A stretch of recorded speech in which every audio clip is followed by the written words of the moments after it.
Good evening, everyone. Here's your host, Ryan Edwards, and welcome to the Cryptid Chronicles. Here we have a special guest tonight. We have our first guest, a man named Ryan Paul Tremblay. He's a nugget podcast host, host of Monster Radio. He lives out in Arizona. He's a cryptid researcher, great guy. I've talked to this guy several times. He is very knowledgeable within cryptozoology. He knows a lot of stuff, and he's also had a cryptid encounter. So I wanted to bring him on tonight as our first guest, and hopefully he fits well with us.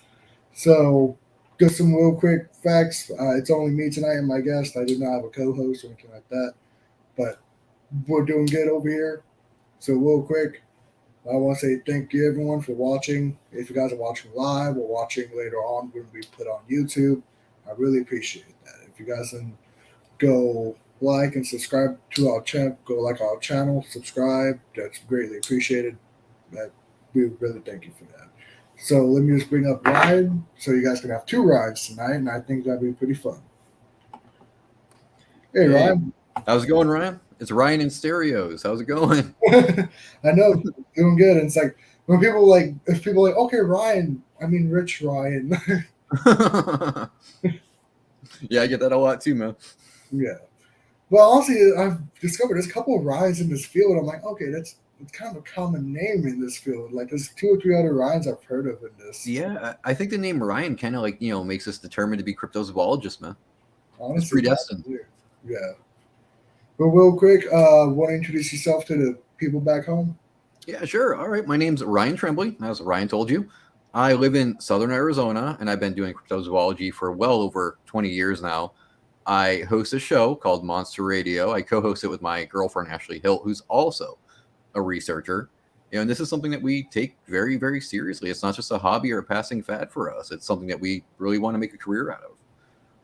So it's been fun. It's been fun. I'm currently researching the Yee-Natalushi, the skinwalkers, and trying to bring some clarity about what those are and how the lore started. It's very important to get that clear. Oh, wow.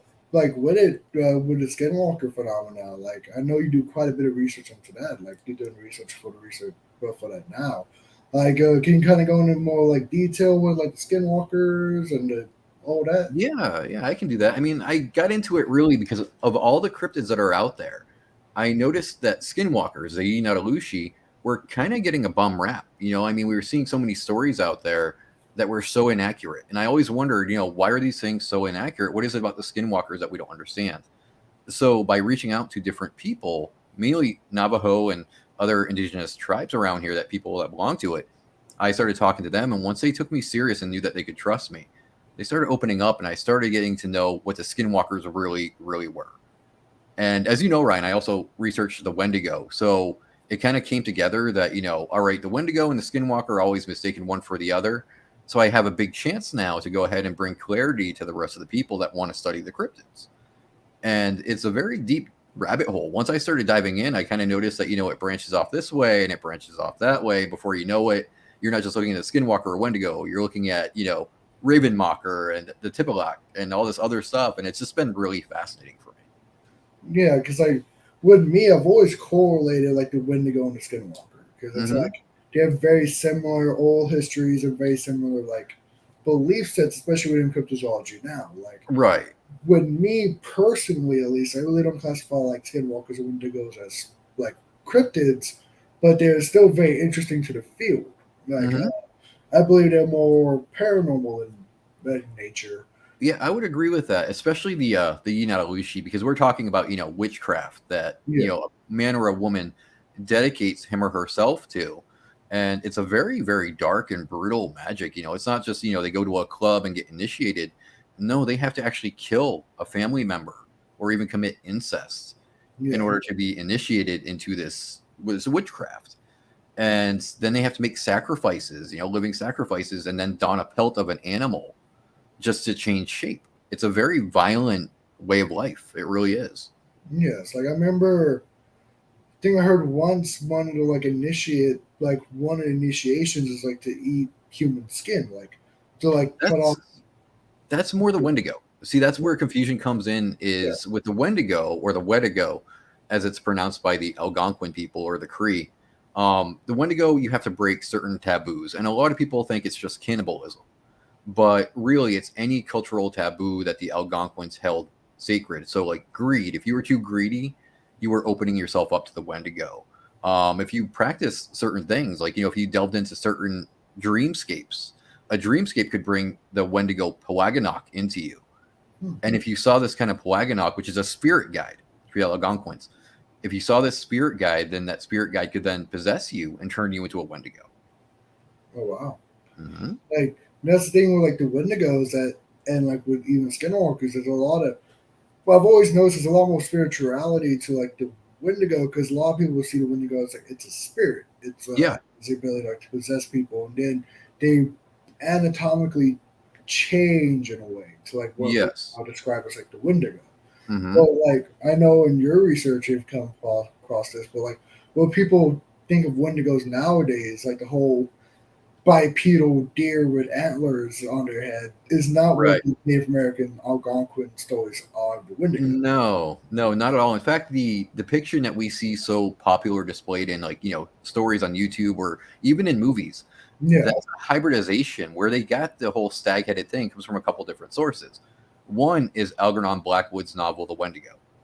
In that book, he did draw pictures of the Wendigo, but he always made it with horns. Now, they weren't really horns. What he was trying to depict is how the Wendigo, when they went rogue or went wild, they would wear the branches of different trees. Now, the second source is the Viking and the Slavic mythology. There was a god in the Slavic legends that wore a stag skull. And for some reason, people interwove that. But really, the Wendigo, what they looked like is they were very, very emaciated humans where their skin was very taut over their skull.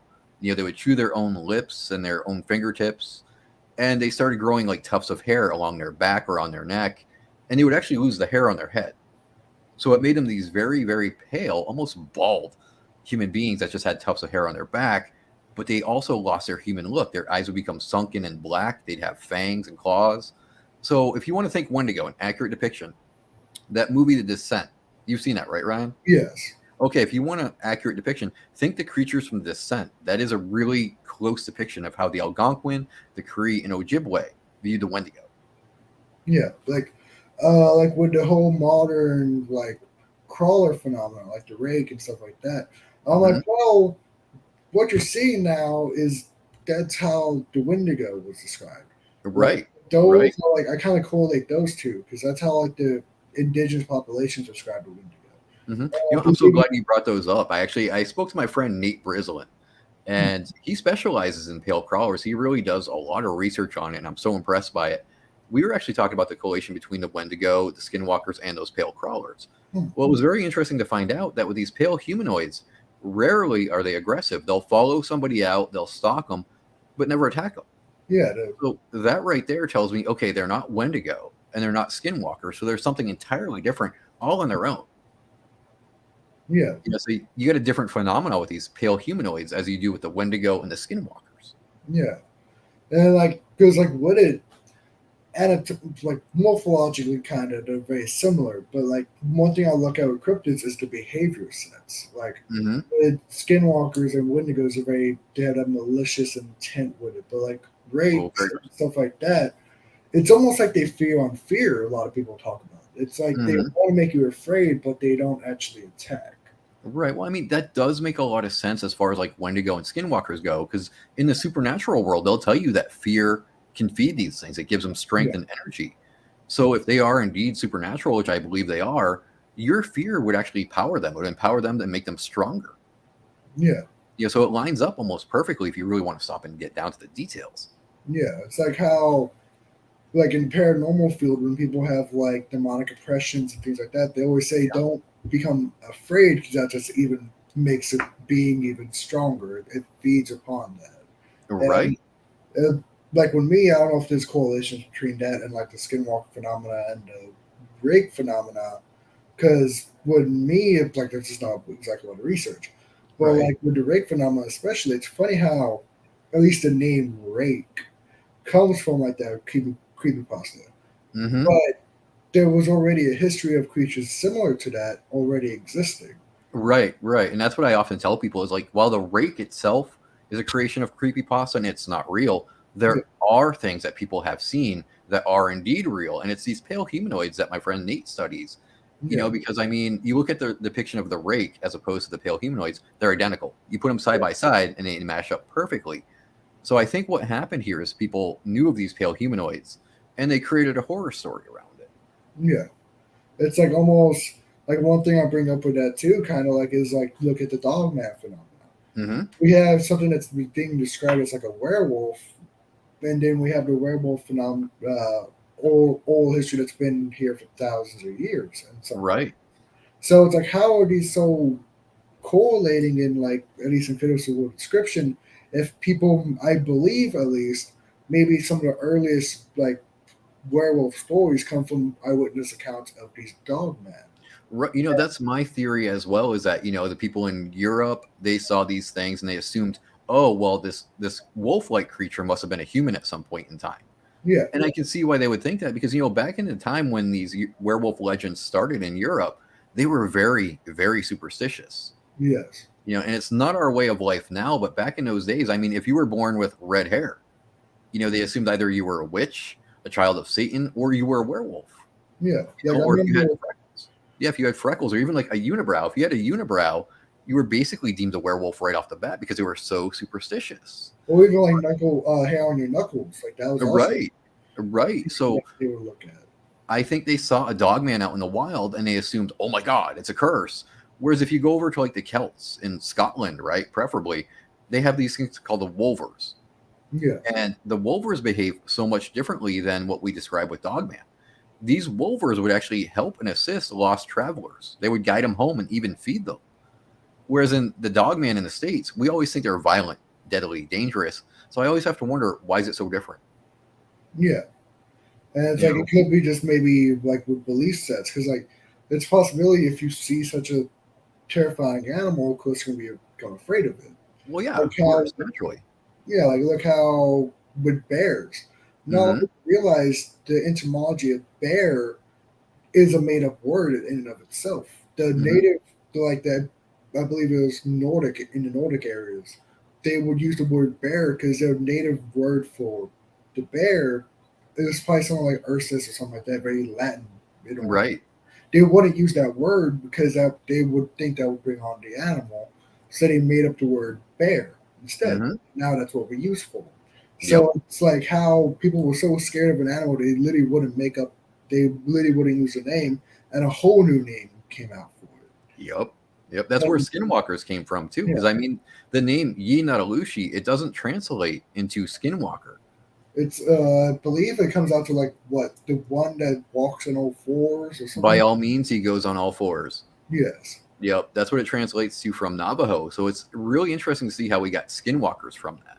Yeah. And the reason why we have that, though, obviously, is because they wear the pelt of the animal that they Yeah. want to change into. And the reason why the Yinatalushi do that, when they wear the pelt of a wolf or a coyote or even a bear, if they find one, is because it's forbidden in the Navajo culture to wear the pelt of a predatory animal. They're sacred. So when you wear the pelt, you're insulting that animal. Oh wow. And it's Hmm. like with like the using the word Lushi, if you talk to a lot of Navajo people, they won't even use that word in and of itself because the Oh, name itself is a taboo. oh, They yeah, say very much so.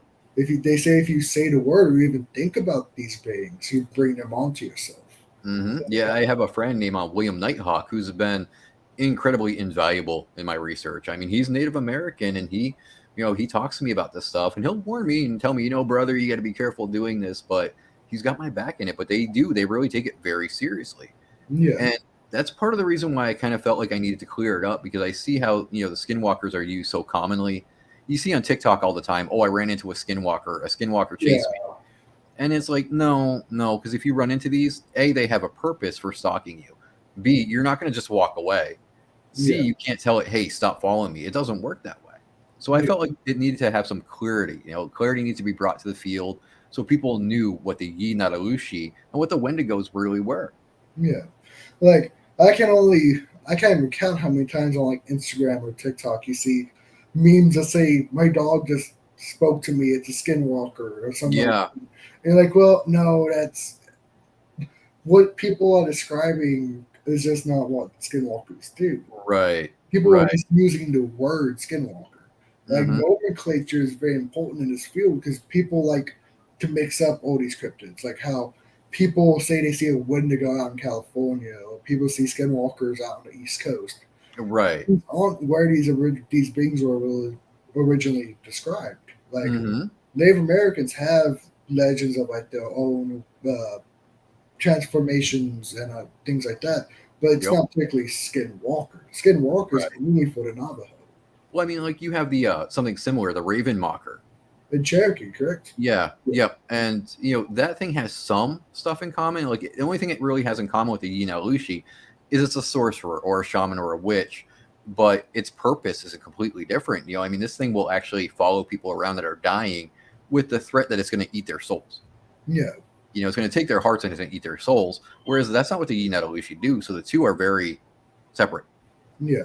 Like I think like with the Ravenmocker stories, they're saying there's stories of the Cherokee don't open up windows or don't let the Hmm. dying be near a window because the Ravenmocker will fly in and take their hearts, their Yep. and all that, and take their soul.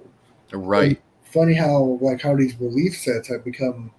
It's almost like a marriage of like superstition and all these belief sets.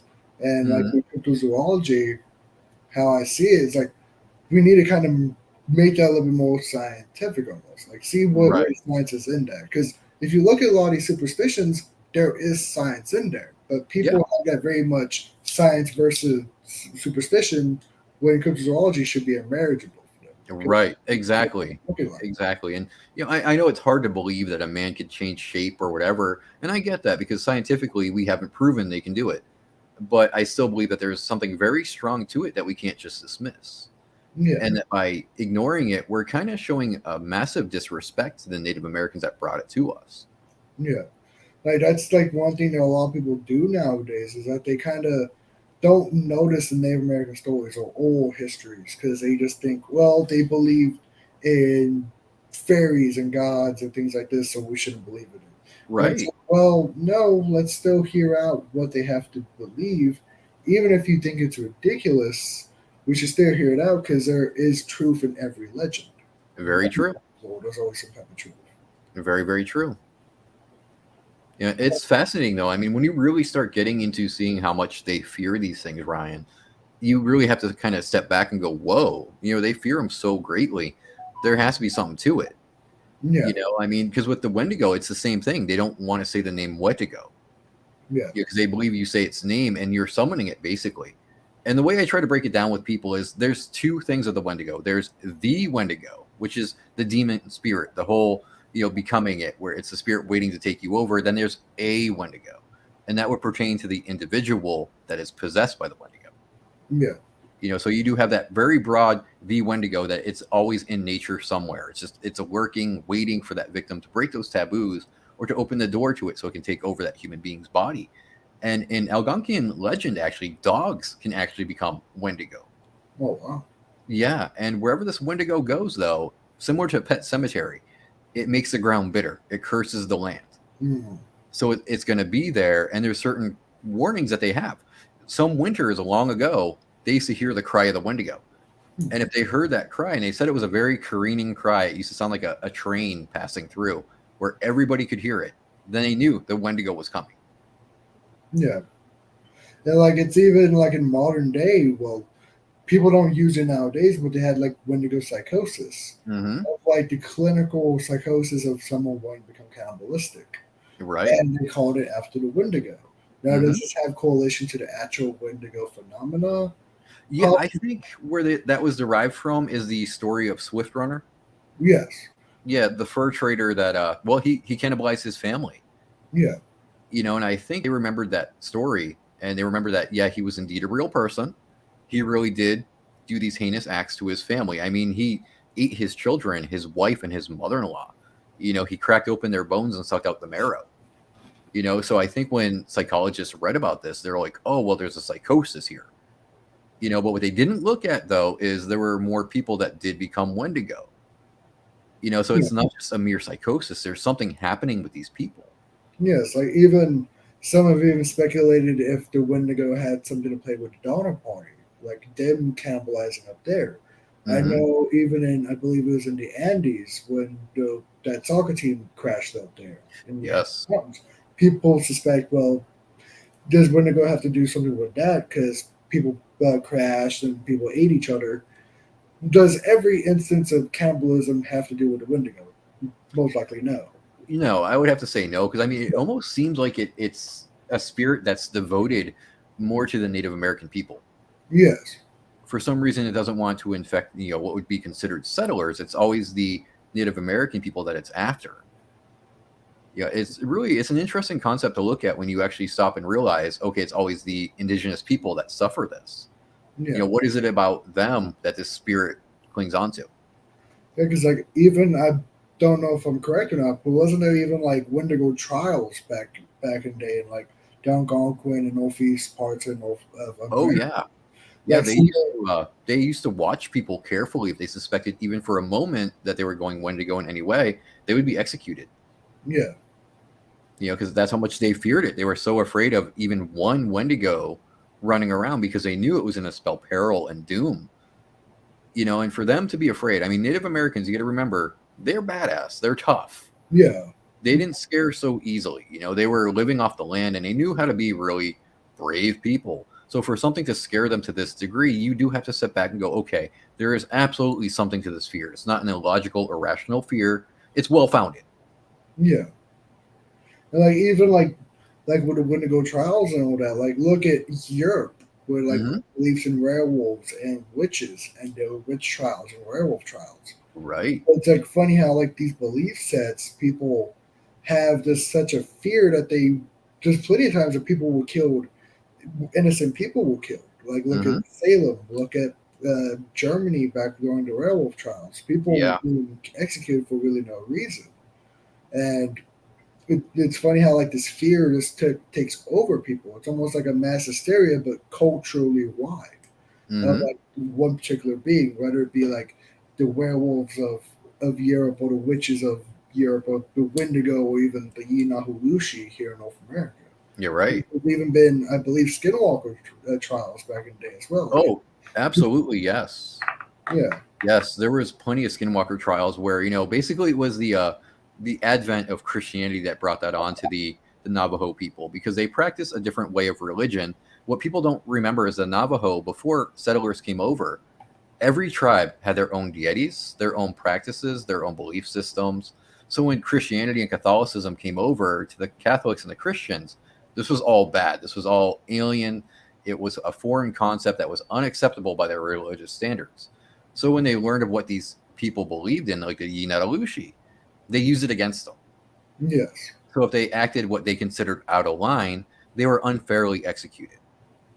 Now, did they get some possible real Yinatalushi in there? Maybe. But the Yinatalushi are so careful with what they do that they remain hidden. yeah. So, And it's like it's kind of funny though, like the proliferation of these beliefs, especially by white people.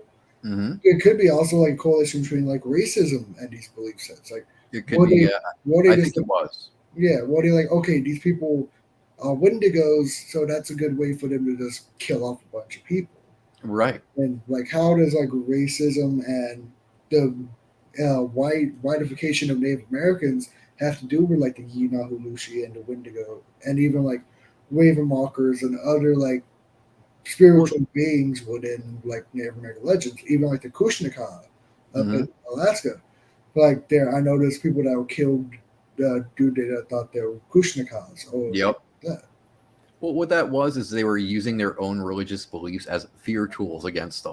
Yeah, Yeah, I think what crossed the minds of the early settlers is, if they're not going to fear our God, they'll fear their own gods. So if there's something that we can make them fear so terribly and use as a weapon against them, it's their own spiritual beliefs, which is it's true. I mean, it's still done today. yes, So to use something that's more primitive in their minds, I think that's what made sense to them, and I think that's where the prejudice came in. yes, And it really did cause people to fear the Wendigo even more and the Skinwalkers even more. yeah, And rightfully so, though. It's right that it did that. So.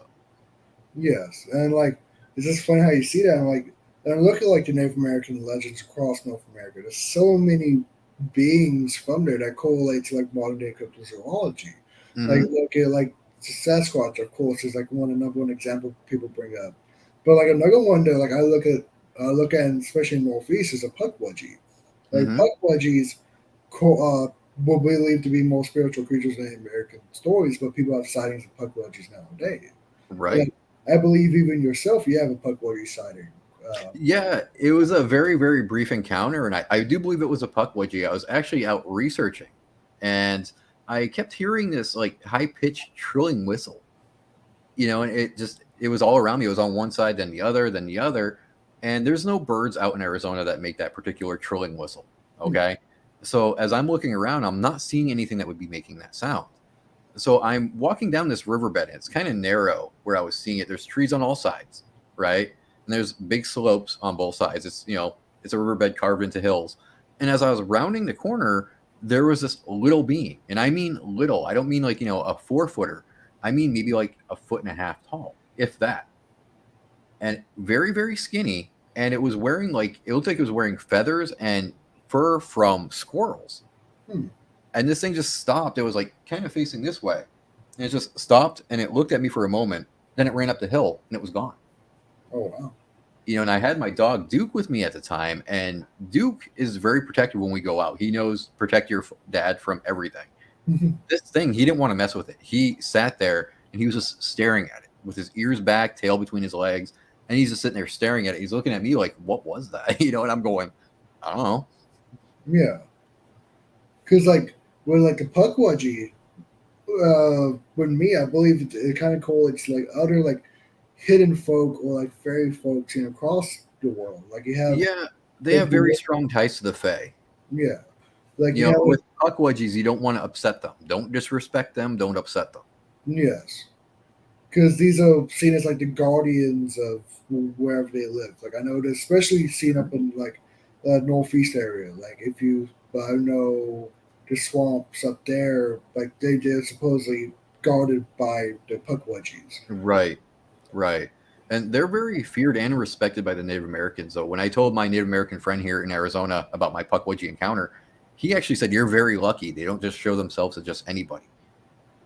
And maybe it was kind of escorting you because it knows that you're looking for things of the unknown, and it decided, well, I'm gonna, kind of accompany him on his journey, and I'm gonna let him see me because I quantify as the unknown. Oh wow. So I felt after that, I felt very lucky to see that, and when it happened after my dogman encounter, I really felt very blessed because I got to see a dogman and a puckwudgie. So I was like, yeah. Yeah, and like if you think about it, those aren't your everyday cryptids. Like it's like people like not everyone has a Bigfoot sign, of course not, but like there's a lot of Bigfoot encounters, but you don't have a lot of puckwudgie encounters or Yep. even dogman's getting up there. Like Yeah, yeah. there's a lot more dogman I, encounters. I think Sasquatch and Bigfoot or Dogman are kind of going, they're struggling to see who has more encounters now Yeah, because Dogman's becoming more and more common. And it's so fascinating, Ryan, because I remember when I started studying cryptozoology 20 years ago, the only Dogman I could ever research was the Beast of Bray Road. yeah, And 20 years ago, Linda Godfrey hadn't put out that many books yet. So reading about the Beast of Bray Road was very scant. And you were lucky if you caught shows like Unsolved Mysteries that had it, or Sightings, if anybody remembers that show. yes, That was very popular. Then I remember X-Files had an episode called Shapes where the Manitow, a werewolf, was in there. That Yeah. kind of made me go, ooh, werewolves. yeah. Because I think what really brought me with the like dogman phenomena was is like Monster Quest.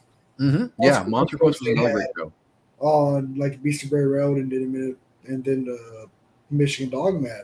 But Mm-hmm. then years later, you have Unsolved Mysteries that talks about. You have Monsters and Mysteries that talks about. You have researchers, like countless researchers on it. Yep. And like with me, it's kind of funny how this Dogman phenomena. It didn't really come out of nowhere, but almost it came out of nowhere. Like you have Yeah. Bray Road, Michigan Dogman, but then just proliferated almost. Like I think with that is like we could kind of understand the possible existence of Bigfoot. yeah, Because a lot of people will think, Bigfoot, it's an ape. It's a possibility. But even then, there's, people that say, no, no way. But realistically speaking, though, when we heard of the Beast of Bray Road, a bipedal canine just doesn't make any sense at all. Biologically, scientifically, only thing that makes sense then is our imaginations. Because, we all grew up on werewolves. yeah. So we could imagine it. but we can't really go, oh, well, it would be definitely a living thing. It's something that's definitely possible in this world. But as more witnesses come forward, we're kind of going, well, maybe it really is a thing. Because I mean, guilty confession on my part, Ryan, before my Dogman encounter, I didn't believe in the Dogman phenomenon. Mm. I actually thought maybe people were seeing Bigfoot, and they were misidentifying Bigfoot somehow. But then I had my own Dogman encounter. I was going, oh, I was incredibly wrong. Okay, I can admit this. Oh wow! So you had your Dogman encounter after you were doing research into it. Like you already knew about what it was beforehand. Yeah. Before you saw that. Right. And I always thought it was kind of comical, I guess, for the lack of a better term there. Yeah. I thought it was funny. Like, come on, you saw a bipedal canine? No, you didn't. You saw a Bigfoot. Come on. But then, when I saw the Dogman that I saw, and it was very hyena-like in appearance, I'm kind of sitting back going, well, you know what? I'm wrong on this. There's something to this.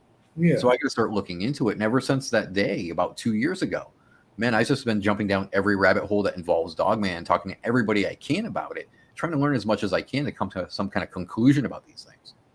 Yeah, that's even a viewpoint I see nowadays, because if you look at the dedicated Bigfoot researchers that have been in this field for years and years, the second you bring up the word Dogman, they look at you funny. They look at you like, wait, you believe in that? But but if you look at it, yes, it's very dissimilar to a Sasquatch. Anatomically, ecologically, morphologically, it doesn't make any sense. Right. Scientifically, it doesn't make any sense. But just because it doesn't make any sense scientifically, it doesn't necessarily mean it doesn't exist. That's true. It might be its existence is found in another realm. Like I know there's plenty of people that believe they're like supernatural in origin, which I personally go down that road because there's no way for a creature like that to evolve somehow. Right. And I did look down the whole path of evolution, trying to explain the Dogman that I saw, the more hyena type 2. I thought maybe, there were prehistoric hyenas that were found in Nevada. Yeah. And Arizona, if you look at the flora and the fauna and you gauge the temperature that we have in summer and you look at the desert surroundings, it's virtually identical to Africa in a way. Yeah. So something that was a hyena or a hyena descendant could possibly live in Arizona. But then as I spoke to people like Ken Gerhardt, yeah, he said, no, it's just not possible. I started thinking, well, these have to come from somewhere else. Yeah. I started thinking maybe interdimensional or maybe even like ultra terrestrials. Yeah. That would explain why we don't find scat. We haven't found a body. And I don't really know of too many people that have seen the pups of Dogman. Yes.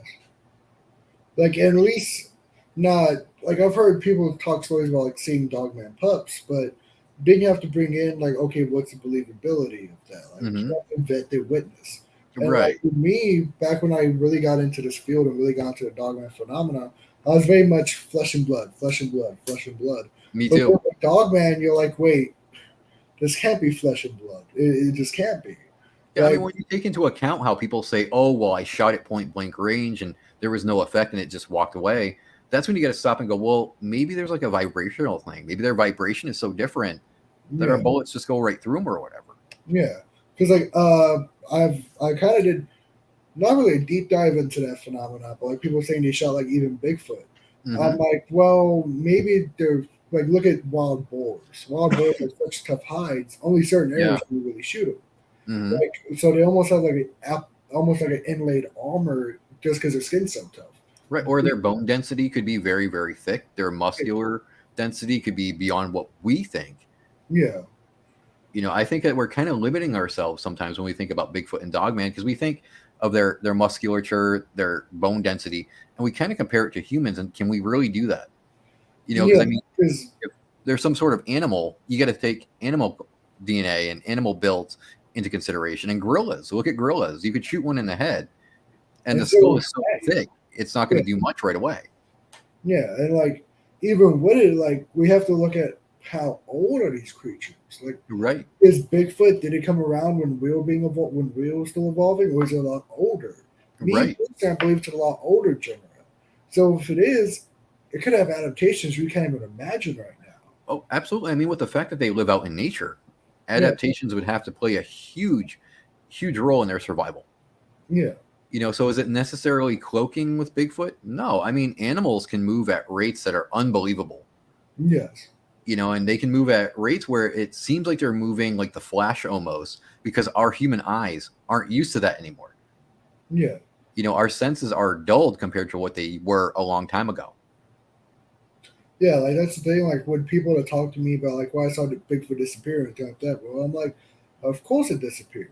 Like these creatures were born and raised in the wild. It's Mm, like someone coming into your house and you can. It's like playing hide and seek in your own house. Of right. course, you can hide away easily because it's you know the environment around you. Hmm. And these animals are masters of what they know. It's spatial awareness. If we just look at known primates, their spatial awareness is a lot higher than us. Oh Like yeah.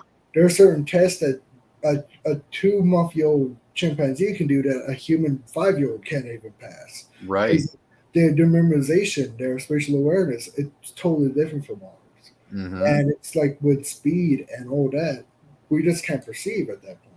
Right. And a lot of people will say too that, you know, they have to have above human intelligence to stay hidden. Is that necessarily so though? Because look at the billy ape. Yeah, For a long time, the billy ape purposely avoided trail cameras.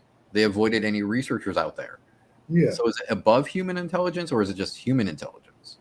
Yeah, like I know a couple years back they had there was a study with novel stimuli, which are like trail cameras and primates, and Hmm. they showed, especially with great apes, when they are alone, they purposefully avoid trail cameras, but when they're in groups, they feel more confident, so they don't really avoid them as much. Yeah, But it's the strength in numbers, I think. yeah. So avoidance behavior is common for them. They want to avoid anything that's they don't know what it is. And Right. if we take that to Sasquatch, if Sasquatch is a lone species, it knows that trail camera's there. Hmm. Like I know people think, well, it's because of the IR light and all that. Well, not that doesn't make sense because a trail camera does not show off IR until it takes the picture. Hmm. So all it could be is maybe they're watching you when you put it up. Maybe they Yeah. can just tell the difference. It's like I sometimes play the game with my cousin. Sometimes I go in there and maybe switch something on a shelf, and he notices. It's Yeah. such a minute little detail, but you can see it because you're used to that. Right. Well, it's also going to be a foreign object for them. You know, if they watch a human strapping cameras to trees, they're Yeah, going to know, you know, well, wait a minute, that wasn't there before. That human brought it here. So is that a dangerous thing? Is it something bad? Of course they're going to avoid it. It's foreign. yeah. And like even one thing I really some people I hear talk about, but one thing I kind of consider is like, what is the olfactory sense of these creatures? Like, what if they Right. smell just the chemicals that are in the batteries, that are in the plastics, all that? What if they can just smell like the human scent on it? Right. Well, I mean, they So, would have to have better, you know, vision, better hearing, and better sense of smell than we do. yeah, Their survival literally depends on it. You know, at yes, one time, humans had that kind of, you know, sensory and everything. Everything was so animalistic back in with humans way back in the day. But we've changed so much because of our reliance upon technology, and we have, you know, shelters to live in. We have homes, so our senses dulled as time went on. I think with Bigfoot, their senses never dulled. yeah. Like with me, I tell people most likely Sasquatch have a very human-like intelligence, but they Hmm. just went a different direction. We have religion, science, mathematics. Technology. Yeah, I don't think Bigfoot's out there thinking, pondering its own existence. I No, think, I would hope not. Imagine if yeah, Bigfoot was brought to such a low degree where it's sitting there going, "Do I even exist?" yeah, You know, I mean, that'd be a sad day for Bigfoot. yeah. Like their intelligence didn't go to like technology and all that. Their intelligence went to spatial awareness, knowing their environment, cryptic behavior, avoiding humans, avoiding Right. predators. Because So basically, what you're saying, Ryan, is survival. yeah, Yeah.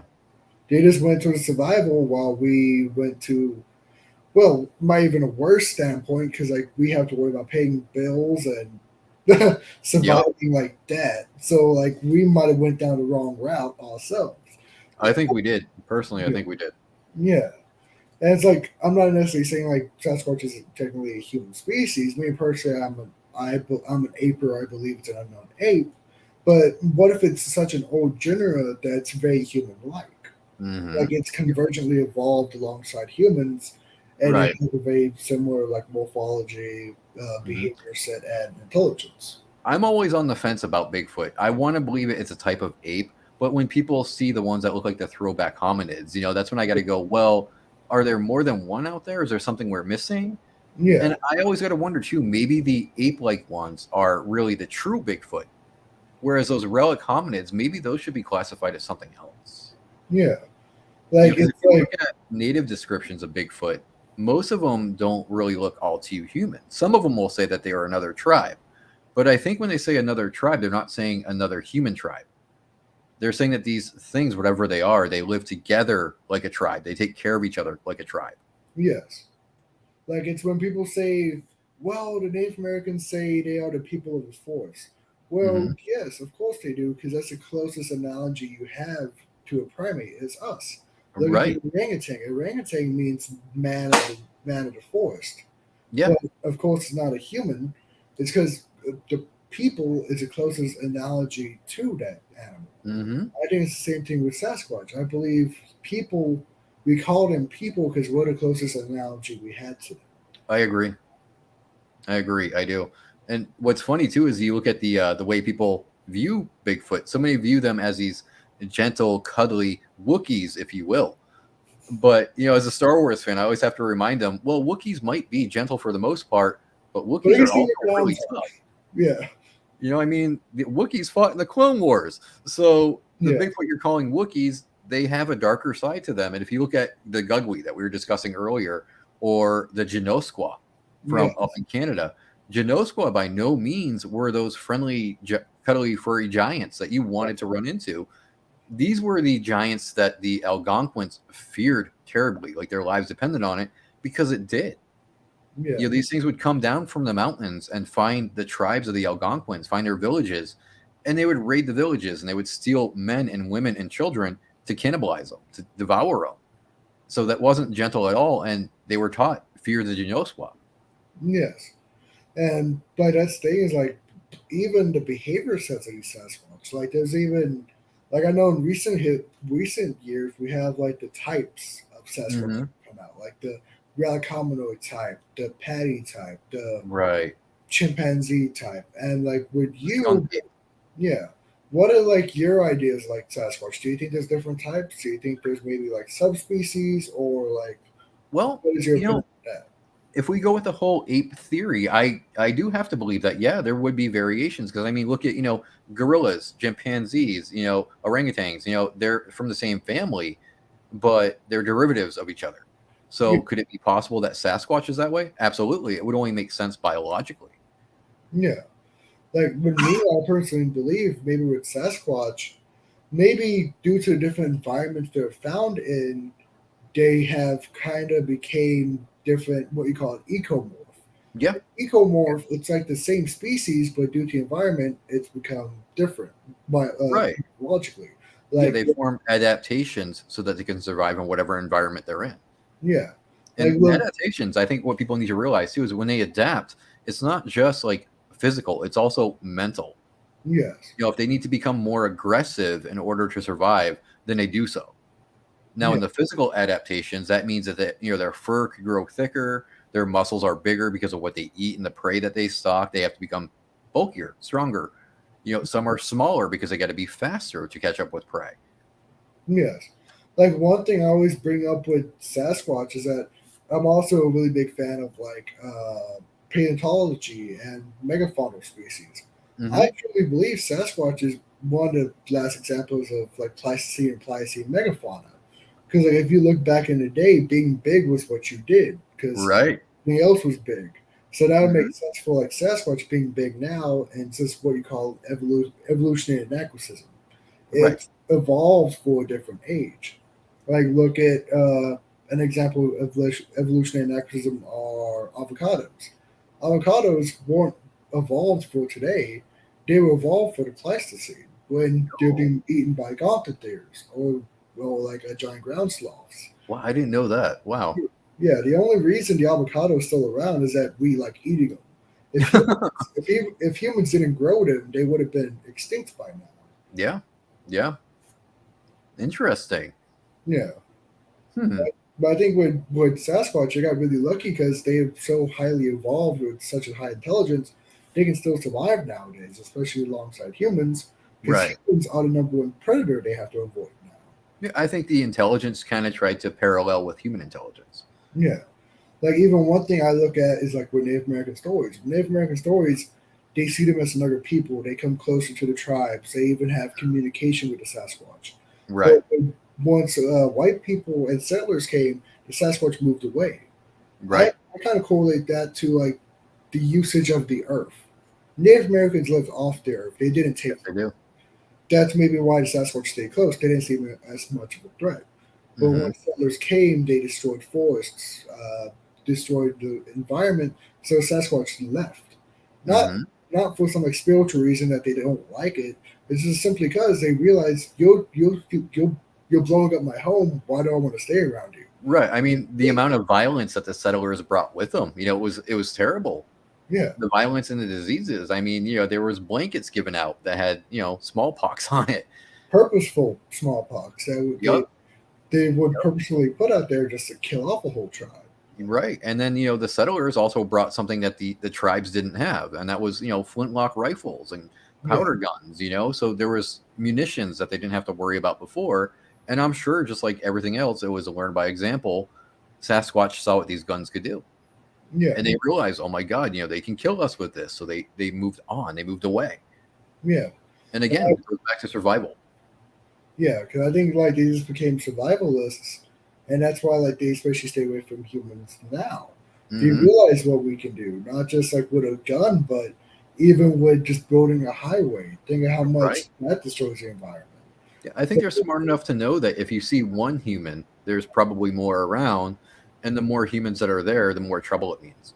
Yeah, that's like when people bring up Bigfoots are monsters that want to kill you.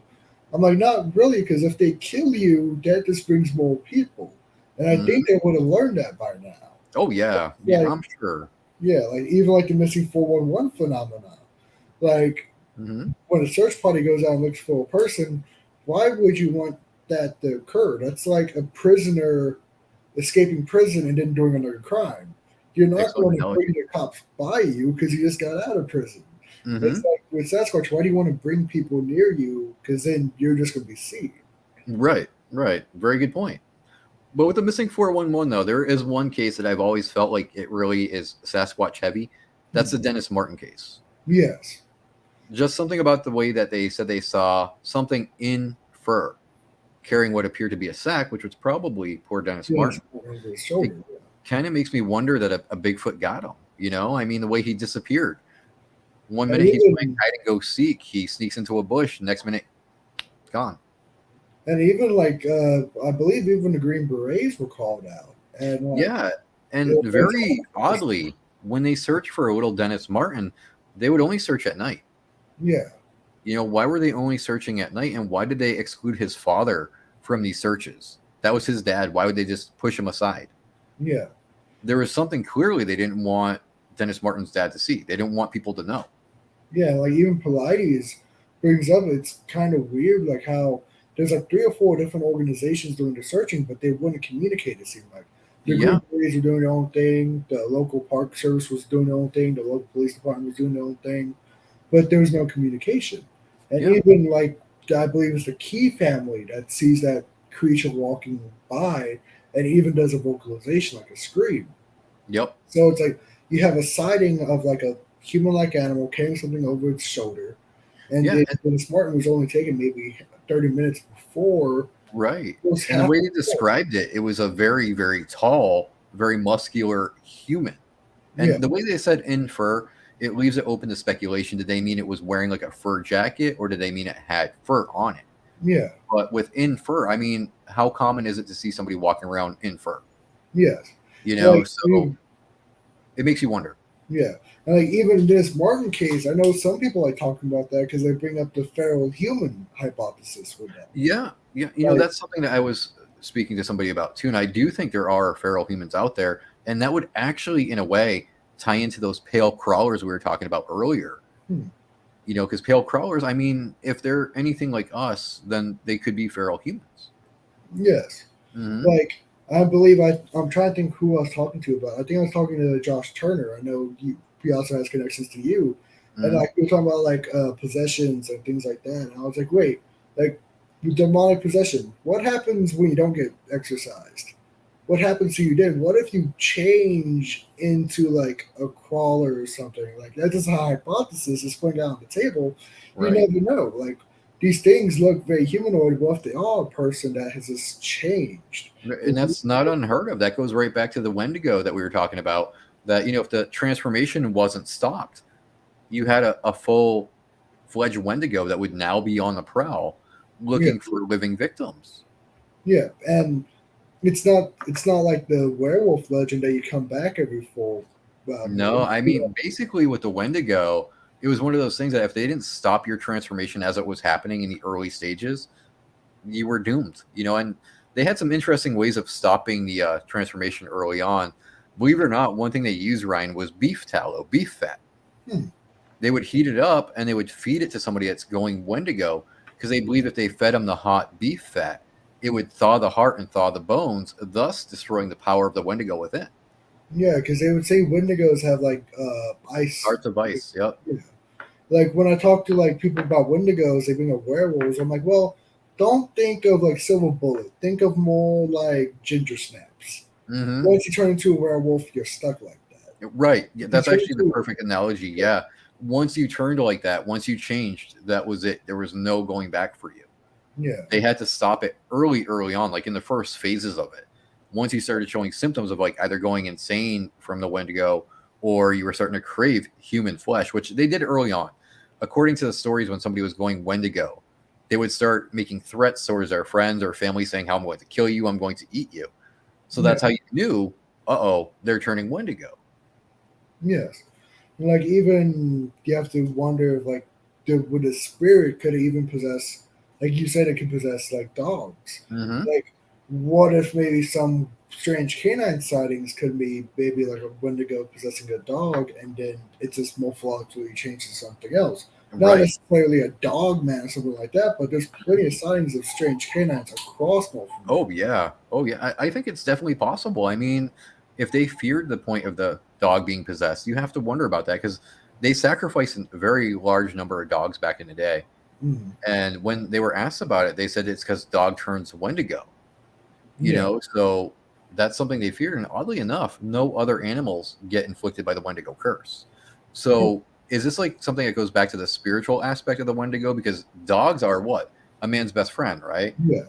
And would that not be a demon's way of hurting you by taking away your best friend? Yeah.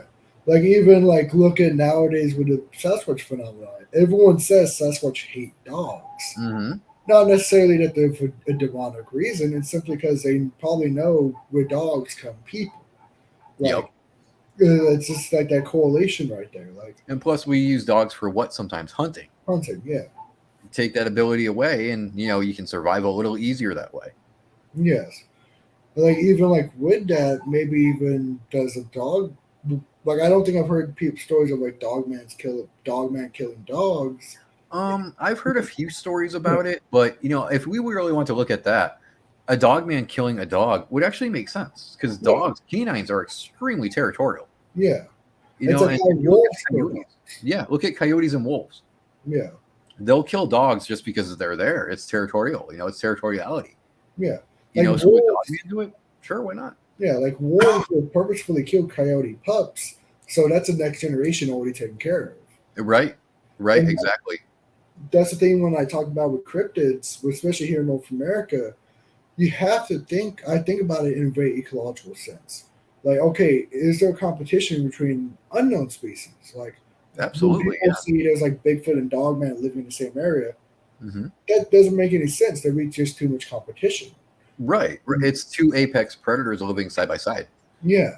And then you even have to concern yourself with other cryptids like Chunkawaukean, like American hyenas, the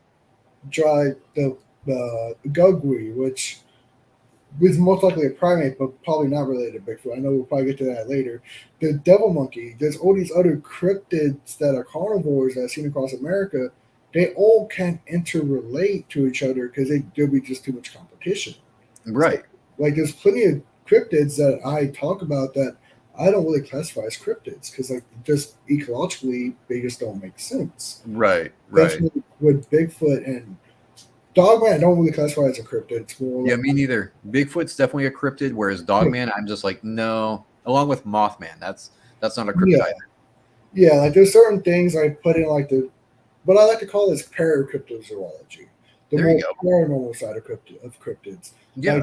flying humanoids, Yes. Mothman, Goatman, all that. Like I remember I had a discussion with King Gerhard one day, and I'm like, yeah, flying humanoids don't make sense. One thing I talk about is the limbs. There's Hmm. no known vertebrate with 6 limbs because you're no longer a tetrapod at that point. Right. So it doesn't make any sense. Like, look at every flying creature that's ever been in existence, it's only 4 limbs. That's That's why true. like dragons don't make any sense. Right. Right. That makes a lot But of sense, actually. yeah, but then you look at like let's just say Mothman. Mothman is only described having 4 limbs, but still that's very supernatural because it has a whole supernatural phenomenon around it. Oh So yeah. Yeah.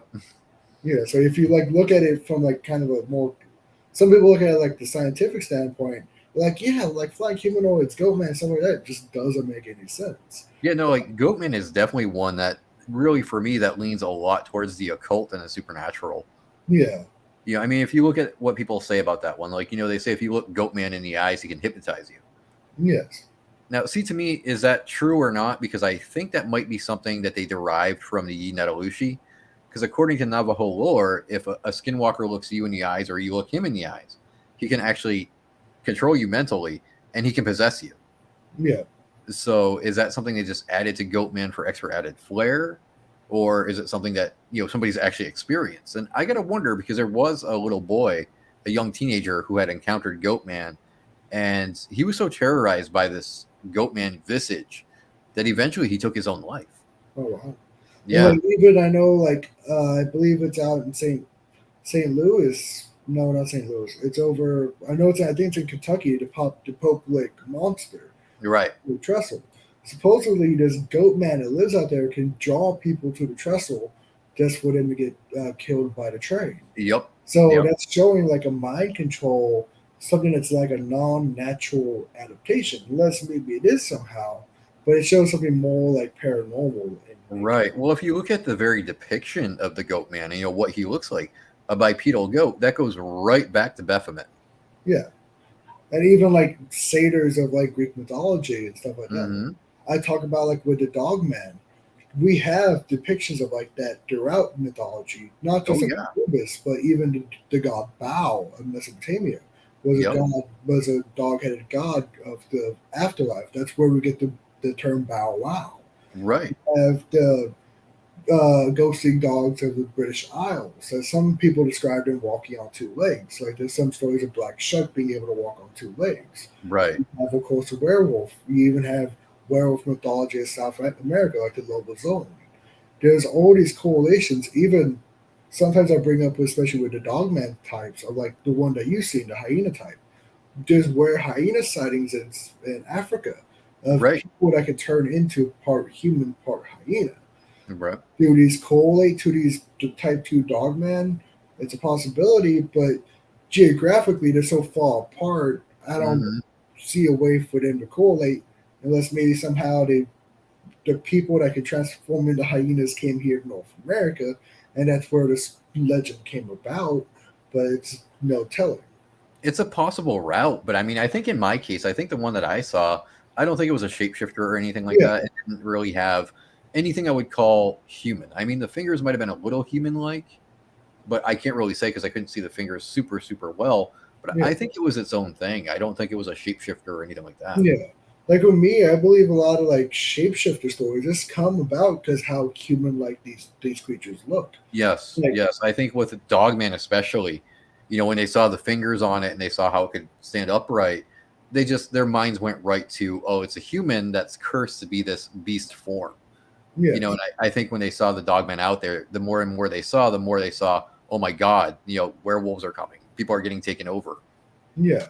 Like even some people don't realize when the colonists first went down to Africa, they would call baboons man dogs. Yeah, They have a yeah, they would. very dog-like muzzle, so they would call it like a dog, like a man dog, and Mhm. even like the aardvark, Right. known as a hairy ant bear.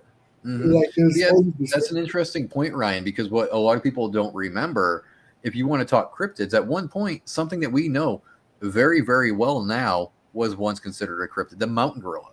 Yeah, They were actually considered cryptids at one point where people didn't believe they existed, where it's just a thing of legend and myth. They talked about these hairy monsters that used to come down from the mountains to steal women and children. yeah. Lo and behold, it was the mountain gorillas. Yeah, and that's like one thing I bring up with people like when they say Bigfoot kidnaps people.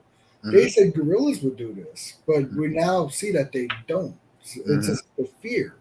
And like even like if we're gonna be talking about like I know earlier you brought up the Billy ape. Hmm. There's a cryptid very similar to the Billy ape, the Kulakamba of Yeah. Eastern Africa. Yep. And the Kulakamba is supposedly like a half gorilla, half chimpanzee, very large, the lion killer. And Hmm. then we discovered the Billy ape. Of course, it's not a gorilla chimp hybrid. Genetics doesn't work like that, but it's a very large chimp, and Right. you already had stories of the Kulakamba. Hmm. So there's a correlation right there between like people are describing the same thing, and we discovered it. It's Yeah. like with what I like to call it the Agogwe. The Agogwe is like a small human-like Bigfoot creature seen in East Africa. Hmm. A couple years later, boom, Lucy's found, and we find Australopithecus. So Right. plenty of times the native stories describing creatures they shouldn't know about, or That's that very true. That's very, very true. It's a very good point. That's very valid. Back to what you said about gorillas not taking people, though. Chimpanzees do, though. Remember, they yeah, had a problem with chimpanzees raiding villages and taking the babies. yes, and Mhm. because people don't realize that chimpanzees are hunters, like they Oh, will, yeah. and I know in recent years there've been sightings of them hunting monkeys and they're not eating them. It's almost like they're hunting them for sport almost. Yeah. And the way they do it, they'll march single file and everything like they're soldiers. It's actually pretty terrifying to see. Yeah, I, like I hate to say, but my nerd side comes out. I'm like, oh, they do move in lines. I had the numbers. Obi-Wan was correct, but that's simply what animals do. Like there's even stories like with Bigfoot. When people find Bigfoot sightings, their footprints are right in front of them to each Yeah. other. Yep. It To hide their checks number. Yeah, Yep. And that's actually a very, very smart way to go about it because if you see just one set of footprints, if you have any enemies out there, the enemies are going to underestimate you and think, oh, it's all by itself until, you show up with your buddy and his buddy and his buddy and his buddy, and there's a whole number of you. yeah. And Hmm. like by like a lot of soldiers, they're taught to walk in each other's footsteps, like Right. each other's Right. footprints, so you don't have like a bunch of footprints to show like there's five guys instead of just one guy. Yep. Very true. Very, very true.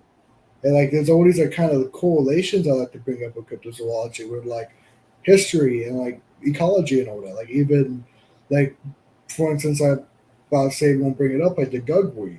Like there's certain correlations between the gugwe and known species from the paleontological record. Like Yeah. Well, the something that's overlooked with the Gugwe, Ryan, is that the Micmac tribe, they actually talked about the Gugwe as well. yeah, And the only reason why I think it's going underneath the radar, though, is because they called them the Kokwe, the yeah, Kukwe, not Gugwe. Gugwe is more an Anglo-Saxon word. We kind of changed it up a little bit. yeah, But even in their oral traditions, they talk about these things that used to set traps for the braves. They used to come in and take the women and the children to devour them. And they said that they looked like walking dogs or walking bears. Sometimes they even called them the bear man. yeah, 'Cause they had the long snout and they had the teeth, and they were very. yeah. So the Gugwe has been around almost just as long as other Bigfoots like the Oma, the Schuylkill. Yayali, Kushnaka, all these Native American names for them. And no, not necessarily all these Native Americans are talking about different types of Bigfoot. It's just all different names for the same creature. Right? Well, with these Gugwees, they are so morphologically different from Sasquatch. You have to Mhm. question: are they somehow related? Are they not Sasquatch in the first place? What are your thoughts on like with the Gugwee phenomenon?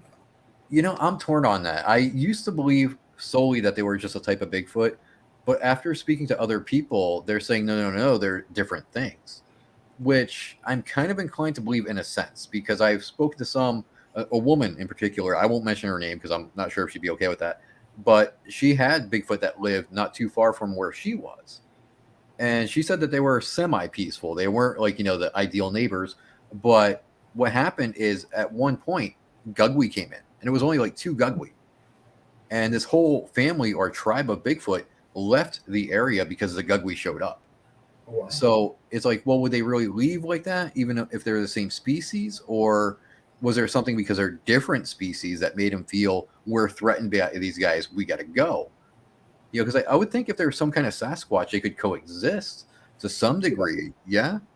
And even with that, like, I know the Gugries, they demonstrate hyper-aggression. Like, I can't Yeah. think of any real eyewitness stories of peaceful encounters with Gugries. That's always Yeah, me neither. Not right off the bat. I mean, you look at the Beast of Seven Shoots. yes. I think that's the most well-known Gugwe case that we have, where it was It's holding supposedly like carrying literally a dog in its arm, and it's like okay, we can see from the only photo of a Gugwe supposedly, it's literally carrying a dead animal. So it's like, if that doesn't show that these creatures aren't exactly the friendliest of neighbors, Yeah, what and is? something to consider. I don't know if you've known this before, Ryan, but just a few hours before that photograph was taken, a woman did actually call in to say that her small white dog was What? missing. Yeah, So and something took this dog from that park. That woman was with her dog at that park when her dog went missing. And then a few short hours later, this photographer who's taking these photos of the landscape, who didn't even know that Gugwe was right there looking at him, yeah, captured him holding the dog in his hand. yeah. And the scariest part I like to think about that is that the guy doesn't know it's there. Yeah, But and it's looking right up at him. yeah, And he didn't even know it was there. How quiet is this thing? yes, because it's fairly close in the picture. It's not Mhm. exactly a mile away. Right.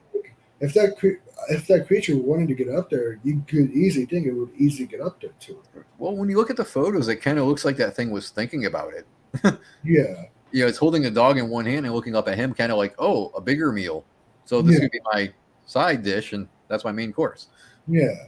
And Mm. that's like the thing I always bring up with like Sasquatch. How many times are you being observed that you don't even realize it? Oh, I'm sure so many times. I know when I go out and I do my dogman research in my area, I really do feel like I'm being watched. Many, many times I have felt like I'm being closely scrutinized.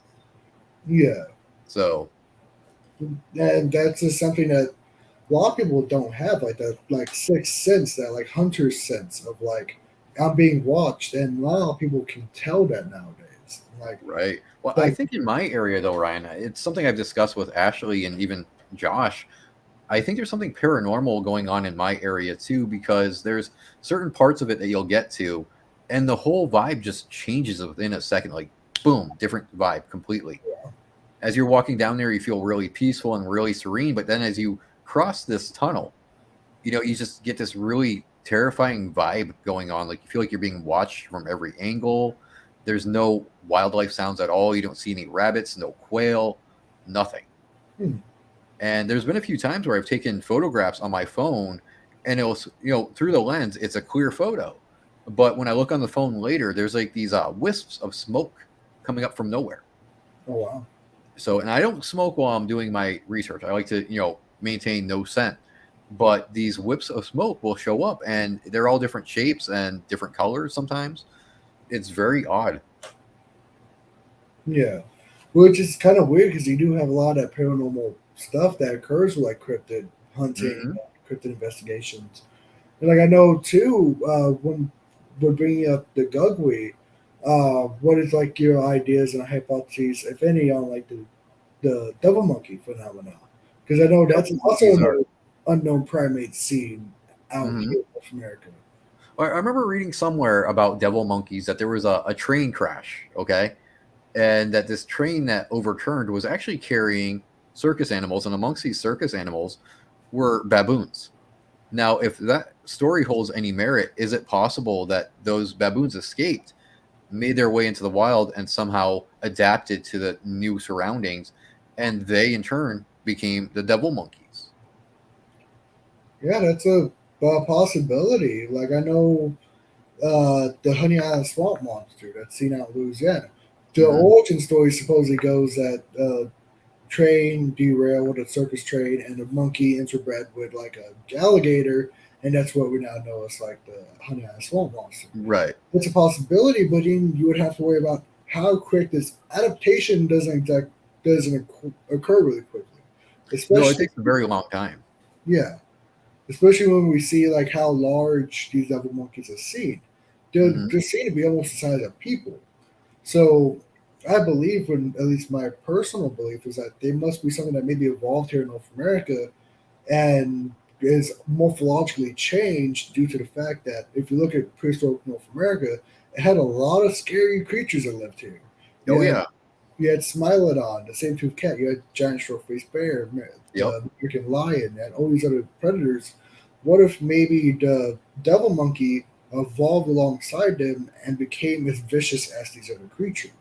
It's definitely possible. I mean, like I was telling you before the show started, there's a guy out here who he claims that devil monkeys have been on his property. They came in and they tore apart his chicken coop and they killed a bunch of his chickens. Yeah, And I mean, it's something that this rancher who's a very very tough guy. You can tell by his how he looks. He's very brawny, very big and hard worker. He's yeah. actually afraid of these things. Oh wow. He didn't want to go back outside onto his own property. Because he said that he saw these things running by. So that's something I'm like, ooh, Yeah.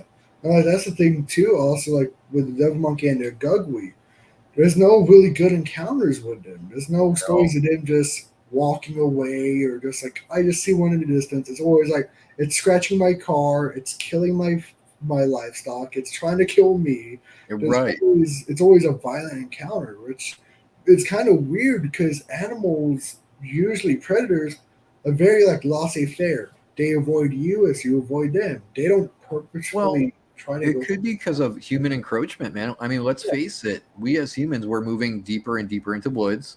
We're destroying woods and making homes there where we shouldn't be, really. Yeah, I mean, how many acres have we destroyed in the past, like, let's say maybe 100 years? How many acres of like woods have we destroyed to make residence, So we're intruding upon their homes.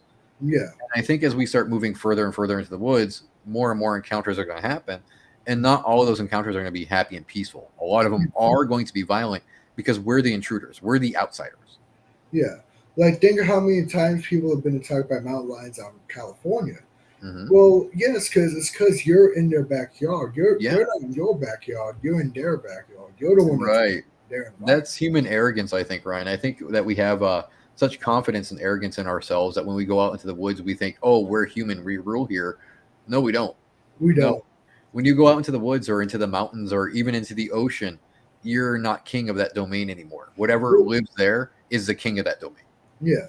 If we didn't have technology, we would be just a simple part of the food chain. Very It's true. just simply that all technology has made us different. It's like has risen us like how people say we've risen above the beasts. Hmm. Well, if you didn't have a gun in your hand, that lion's better than you. Like you Oh might yeah, be able to it's destroy stronger, it. it's faster. Yeah. Like Hmm. they have evolved for that. We're still a prey species, it's that now we have guns to defend ourselves. Right, exactly. That's why you got to go out there and be prepared, man. Yeah. Because when you step And out into nature, nature's not playing your game anymore. You're playing nature's game. yes. Hmm. Like there's plenty of researchers that go out there. Like I noticed some people that want to go out there like sing kumbaya with like Bigfoot and Dogman. I'm like, well, don't do that simply because you might be right. They could be peaceful, but what about what else is out there? Right, Like the right. second you go into the woods, you have to plan for in case it becomes a survival situation because you That's never know true. what could. And just because one Bigfoot or one dog man is peaceful doesn't mean that all of them are going to be. Yeah, You might have that one that was just having a pretty good day and decided not to react to you. But next time you go out, you might run into that one that just doesn't like humans, period. yeah. Or like even some of them, like I think I was talking to Pat Turner about this yesterday. Yesterday, how many Bigfoots like taking at it from a perspective, how many times does a Bigfoot see a person in its lifespan? Maybe once or twice. What Right. if you encounter a Bigfoot that doesn't even know what a human is? There you So go. they might see you as a competitor, and boom, you're not prey because they are Right. the predator. So we're smaller, we're scrawnier. They might just see us as another prey species. That's exactly right. Yep. So it's like you have to worry about all of that. And like think of how many times people have been talking about getting attacked by creatures. Like you have LBL, Walker Ranch, you have Hmm. the Outlaw Pass incident, you have all these other incidents of people going missing or being attacked by unknown species, Right. whether it be a dog man or a Bigfoot. you can never take that risk. Like a Bigfoot is just a wild animal, the same as like a bear. Right. I mean, even if they are part human, we still have to kind of view them as, well, they live in the wild. Just because they're part human doesn't mean they're domesticated like we are. Yeah, Do they naturally have the moral compass that we do? Probably not. Do they have that standard of, oh, well, this is a kid, I can't harm them? Probably not. yeah, They live out in the wild. Everything and anything is fair game when you live out in the wild. yeah. And like even like bringing up if they are human, look at our own history. We've eradicated other human species that That's were true. related, like Neanderthals, Denisovans. Like people even Yep. believe people might have killed off the Homo denisova. Right. Well, I So mean, to destroy is just in human nature, I think. yeah, It's ingrained in us from our ancestors, and we're never going to get rid of it. So it could be in their DNA as well. yeah. If Mhm. they see something like them, they want to eradicate it because they could see us just their competitor. That's like Exactly. coming up with a couple of researchers. Like if we were to discover Bigfoot or like all these other creatures, I would fear for them because we might have the idea of like let's go eradicate them because they're like us. Yeah, that's where being a cryptozoologist, I'm torn. Yeah, Because we want the answers, but we don't want people going out there and eradicating them. yeah, As cool as it would be to get that very clear photo or video of Bigfoot or Dogman, part of me is going, I kind of hope I don't see it in my day because I don't want to see these hunters going out to eradicate them. yes, Because that would be very heartbreaking, and that's what humans do. Humans wipe things out by nature. It's what we do. yeah, So I wouldn't want to see Sasquatch or Dogman get taken on it and put on the list of, extinct species. yeah, It'd be heartbreaking. It's more heartbreaking than not having the answer. yeah. Because and even then you'd have to worry about okay if you're going out there trying to hunt for Sasquatch most of your people aren't going to come back because like Right. they know the environment they know That's how to true. avoid. Very So good point. like I remember the story I think it came from either Florida or Georgia, the Man Mountain of the Okefenokee, I Hmm. believe Man Mountain Okefenokee, giant Bigfoot like creature that two hunters went out and they saw giant footprints. So they brought a bunch of men back. I think it was like 9 to 11 men with Hmm. sabers, guns, and all this back in the 1800s. Only three came out dead, and supposedly they killed this giant like that was like 10 feet tall, but it took a Wow. lot of men with it. Right. You have to Well, worry. that's like that story, the Battle of Lafleur County. Yeah, I'm not sure how familiar you are with that one, where I these did. Bigfoot, yeah, they were Yeah, taking the kids, and so they turned to an army member, an army soldier, yes, and this army soldier went out with a bunch of different natives, and they were on horses, and none of them came back alive. yes. I Mhm. did research about that a couple years back. It took place up in Oklahoma, Right. just above my home state. Me personally, if you look at the historical records and all that, there's no record for the LaFleur incident before 2016. Okay. Well, So you maybe, think it was just written for the internet, or? yeah, I believe it could have been. It could have maybe something like this could have occurred, Mhm. but maybe just names were changed, places were changed. Well, here's something interesting I found in my research, though, is in the story they make reference to Joshua LaFleur. Okay. Which there is a LaFleur County Yeah, in Oklahoma. and there is actually a Joshua LaFleur who died on that exact date. Yes, So it's something to work off of. yes, and like that's kind of the hard part. We're looking at like a lot of these like historical sightings. Is that I don't know if we'd ever really find the truth of a lot of these historical sightings because like we can't take a time machine and go back there and see. Right. Right. That's like I think I was one time one of my friends asked if you ever had a time machine, where would you go? And they all like I asked them like, oh, I'll go back and like, become rich. I'm like, I would go back to October 20th, 1967. And they're like, what does that mean? I'm like, I'll go back to the Patrick Gimlin incident and finally know the truth. Like, Yep. That's where I would go too. that's where I would go. Yep. Definitely. I'd be there. Boom. Yeah. Because like we have to like get to the truth, and like it's hard to get to the truth if you weren't there. Yeah. That's the one film that really, really inspired the hell out of me when I was a kid. Yeah, When you're watching the Patterson film narrated by Leonard Nimoy, man, that stuff hits hard. Yeah, like I know when me, I think a lot of people, especially older than me, I'm a young guy, like the ones like in their 30s to 50s. No offense against you guys. A lot of the two things I noticed that really connected people back then was either the Passing Gimlin film or the Falcon Monster, like Yep. the Legend of Boggy Creek. That's what got a lot of people into this field, especially down here in Texas, Oh yeah. because they were just so prevalent back then. Mm-hmm. Yep, it definitely. That's actually another one. I watched Boggy Creek when I was a kid, and that movie just, wow, man, that sparked so many thoughts for me as a kid. Yeah, Hmm. because it makes you think like, okay, are monsters real? Yeah, And like it's kind of funny. Like with me, I think what got me into this was the TV show Monster Quest. there you go. Literally, monsters in the name. So as like a little 6 or 7 year old watching that show, I was like, oh, monsters are real. But then that went from monster hunting into cryptozoology to the Yeah, science of it. Like, okay, these creatures are they're not monsters, they're just unknown animals. right. Well, I mean, to our young minds, though, they come off as monsters because this is what we were taught monsters are like. Yes. So, I like the term monster hunter, though. It seems a little bit cooler than cryptozoologist. Yeah. With me, it sounds cooler, but it's more sensationalistic. It makes it sound, with me, I'm about the science. So Right. when you say, like, I'm a monster hunter, it makes you sound like Van Helsing or Indiana Jones and not like a scientist. Because it's, with me, it's about the more the data driven, the information and all that, not the sensationalistic ideas of like, I want to go hunt Bigfoot or a monster. Right. Right. Well, Because yeah. I then, mean, monster hunter would be inaccurate anyway because we're not looking to kill them.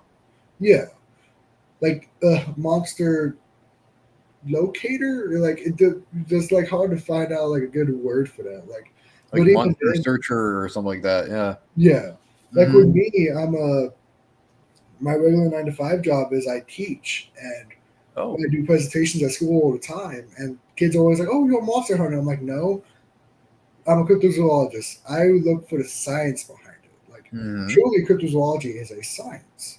So, Yeah. like Pseudoscience. Yeah. yeah, that Hmm. data and all that is what I want to look for, not just hunting monsters. Because, Right. like, one thing I always tell people is that my goal of this isn't to discover Sasquatch, because or discover Dogman, because according to science, discovering means having a body.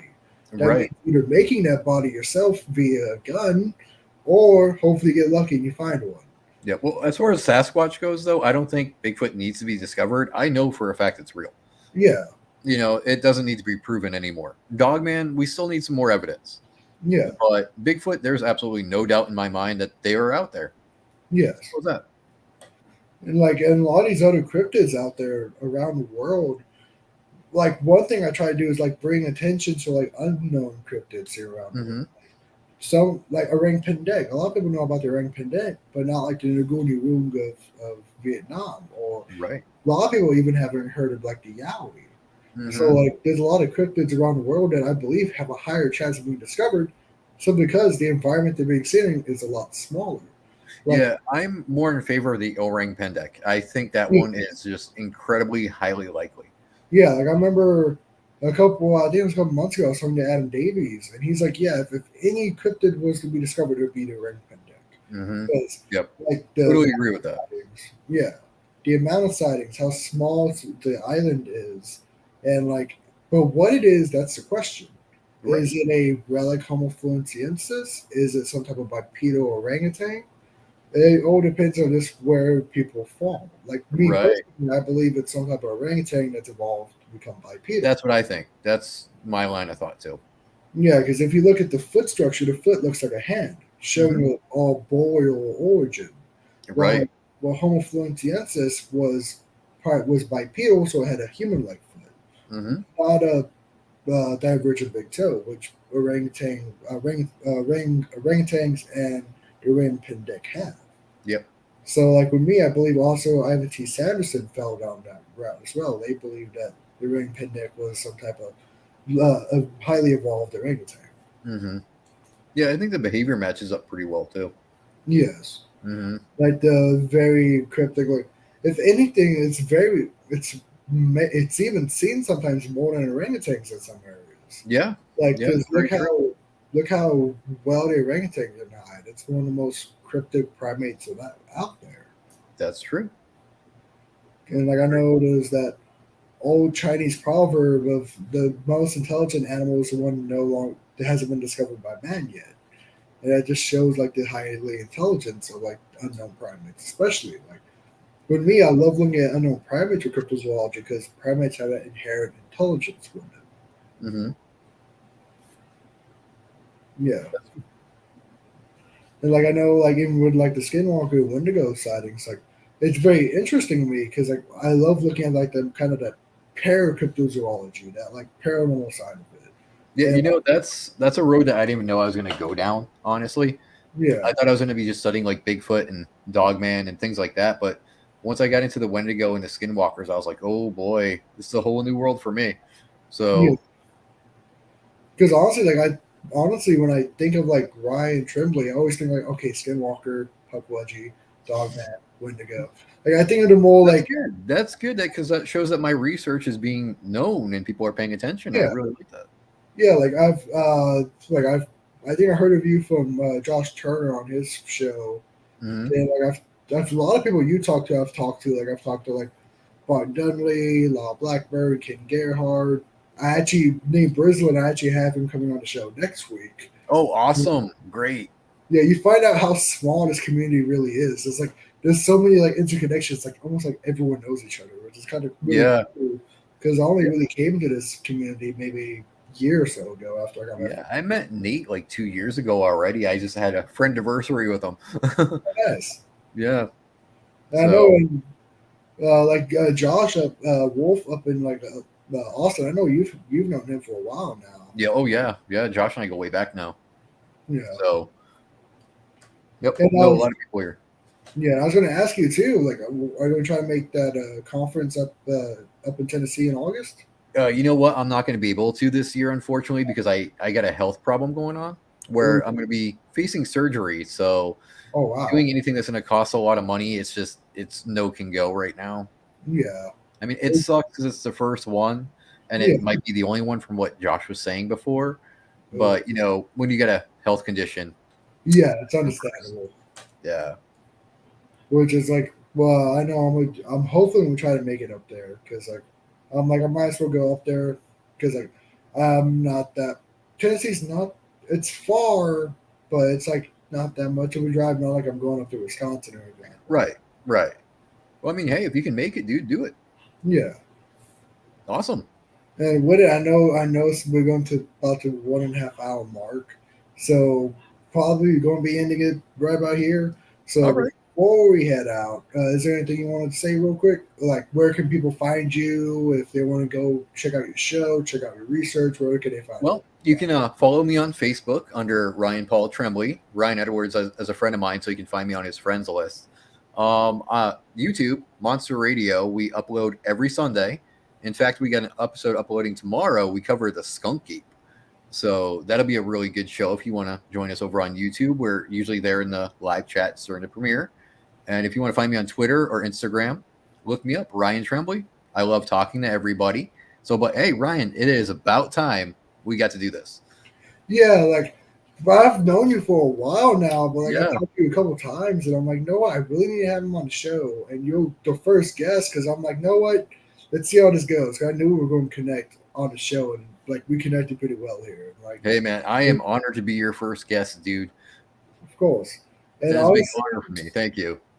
thank you. And honestly, and we always gonna have a spot here. Like, if you Awesome, ever man. want to come up on the show again, like I know we're fairly small right now. We have a couple Hey, viewers, but like if you ever want to come on in the future, we're always open. definitely, you can count me in anytime, Ryan. Okay, perfect. It's always good having two Ryans on board. Oh yeah, definitely. Ryan's in stereo. Yes. Okay, so we're gonna be heading out, folks. I want to thank again Ryan Tremblay for being on the show. It was a great pleasure having him, and it was a pleasure having you guys. I see there's a couple of viewers in live chat. Awesome. If you guys want to like, subscribe, share this video, getting our name out there, it really helps us out. It helps me out, the channel, and also helps like our guests, like Ryan Tremblay here. It helps us get our name out there. Yep. So if you want to do that, that's great. So good night, everyone, and hope you guys have a good Have a rest great of weekend, guys. See you guys.